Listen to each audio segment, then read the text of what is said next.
give you the hack on how to get silver roof tracks, roof rails. It's a very ghetto hack, but I figured I'd show the process because not a lot of people have this.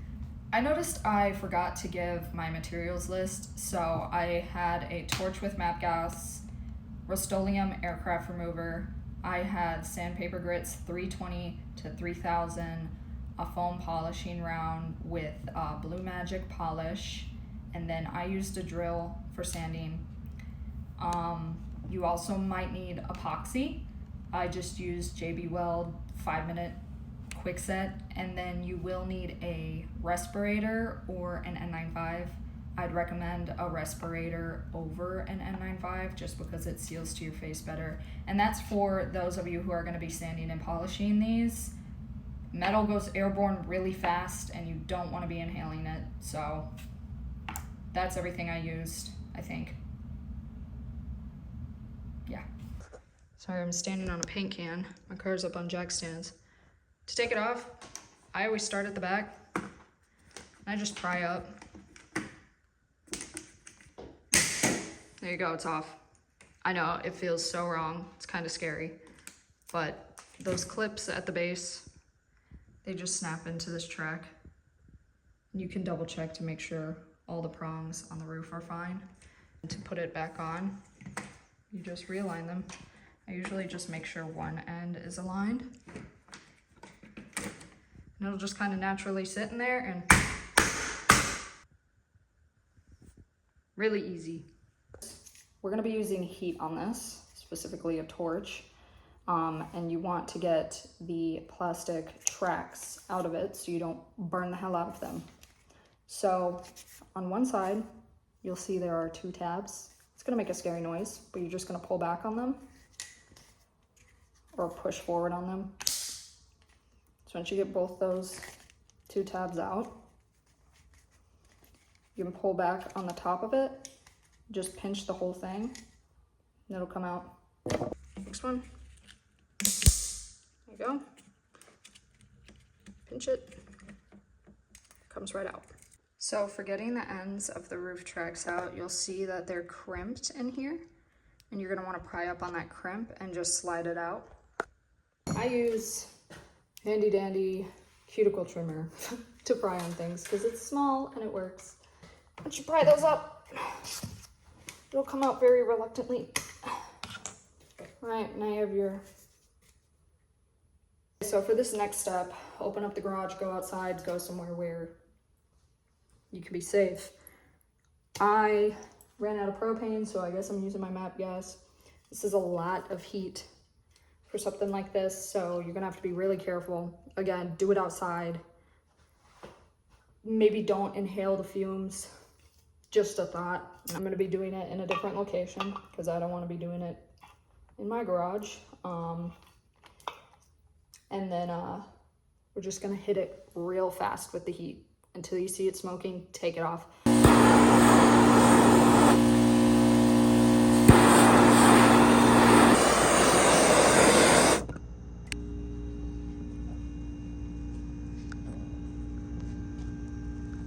So now that these are on torch, they look pretty sick. I'm gonna be using Rust-Oleum aircraft remover. You don't really need the extreme stuff for this. Okay, now that they're fully coated in their spicy lotion, you're gonna exercise some self-control and have patience. When you start seeing this, that's good. It looks nasty, but that is our rubber or plastic or whatever it is lifting.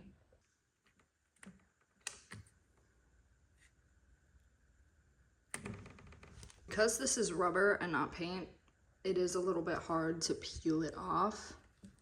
It's gonna be resistant to that. If you're getting these lighter spots, this is still part of the rubber coating. So if you're just gonna leave these like this, I'd recommend more stripper.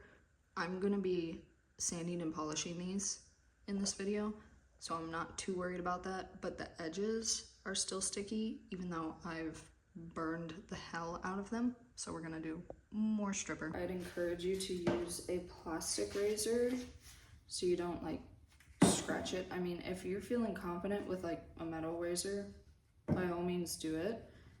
I feel confident enough with a metal razor, but if you're going to be just taking this off and slapping them on the car, I wouldn't use a metal razor. I am going to be sanding these down and polishing them, so if there are a few little scratchies, I'm not concerned. For those of you who are going to polish it like myself, now we're going to get into sanding and then wet sanding and then polishing. So a couple things to note. You want to start at the highest grit possible to get some of these lines out of it, but you also don't want to go too deep into it and then have scratches that you can't get out. Very important, when you're sanding and polishing metal, you need to wear a mask. I can't emphasize it enough, because this stuff will go airborne and you won't even notice it until you're pulling black stuff out of your nose. So I'd advise at least an N95 for dust. I'm gonna be using my respirator. It's just one of the typical 3M ones. I'm probably gonna do 320, 400, 600. I think around 600 I'm gonna transition to wet sanding. Then 800, 1000, 1500. I might do 2000, but then I'm gonna go to 3000 damp. Another good thing to note is that when you're sanding and polishing metal, you're gonna get black stuff all over you. So wear dark clothes and wear gloves. Honestly, I'd recommend gloves. Okay, so since I'm doing just wet sanding, I don't feel too freaked out about stuff going airborne. This is after 400. Another thing you have to be careful about, and unfortunately it just happened to me. Don't get your sandpaper contaminated. Otherwise you're gonna get scratches that I'm now gonna have to work out. But this is like 800.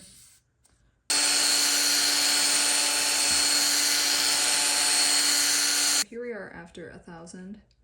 I am seeing a couple, the camera's not gonna pick it up, but I am seeing a couple deep scratches, probably from where my sandpaper got contaminated. So I'm just gonna keep going up and see if those come out. If they don't, I'm gonna have to step back down. It was looking like hell all the way up until 2000. Now it's looking a lot better. I don't know what that's about. We're gonna try to get that out, but yeah, a lot of the scratches came out once I got to 2000, so. Okay, so after 3000, you can see the reflection of my window. So I'm just gonna move on to polishing, and the polishing compound that I really love to use is the Blue Magic polish cream. I'm almost out of it. Hopefully I have some left. This may also be worthwhile to note when it comes to polishing. The blacker it gets, the better it'll come out. Here's the difference. This is what we started with, and this is what it looks like. Hello, after polish. You can see there's still some swirl marks, there's still some scratches that I'm gonna have to go in and get out of it, but yeah, that's why I wanted to polish this, because I knew it was gonna be an easy, quick project, and that looks pretty sick if you ask me. Here's the difference for you. So this is the untouched one, and hello, that's the polished one. I'd encourage you to polish it because that's pretty cool. I believe I mentioned it earlier, but I was engraving these. If you polish it, I do encourage you to put some sort of wax or ceramic coat on it. I'm just using little turtle wax because it works. If you polish it, just because it's gonna get water spots really easily, and you don't want that. Obviously, you want it to be shiny. So as a refresher, remember we took these out. So this is the way it goes in. So you have a side that's mostly flat and a side that has a bunch of junk on it. So look for those indents. And there's a little slat there that will just plug into that little indent that it came out of. I believe that's it. Yeah, that's it. And so you just press it in. There you go. So when it comes to the front and back slats, a couple things to note. So when you look at them, you're gonna notice that one side is larger than the other. This is the outside. So in this case, this is now my passenger one. And when you come to the front, same scenario. The quote unquote bigger side is going to be on the outside. So as you can see, one goes to the other and one, so this is going to be my passenger one because it's going to go to the outside. Remember, your front is your curved portion, your flat is your back portion. And if it confuses you at all, you can even just take a look at the bottom of the tabs that go in the front. So as you can see, the base of this one is very thin and there's a lot of good space here. But if you were to take a look at the one that goes in the back, it's a lot thicker and thus it'll fit here, but it won't fit vice versa. Because if I come around to the front side, you see there's a lot less space there.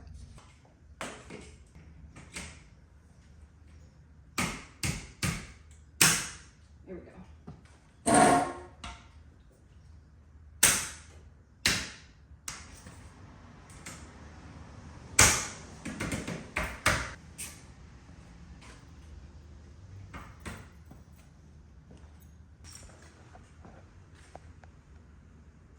There you have it. Nice silver rail to match the silver trim. Hope this helped.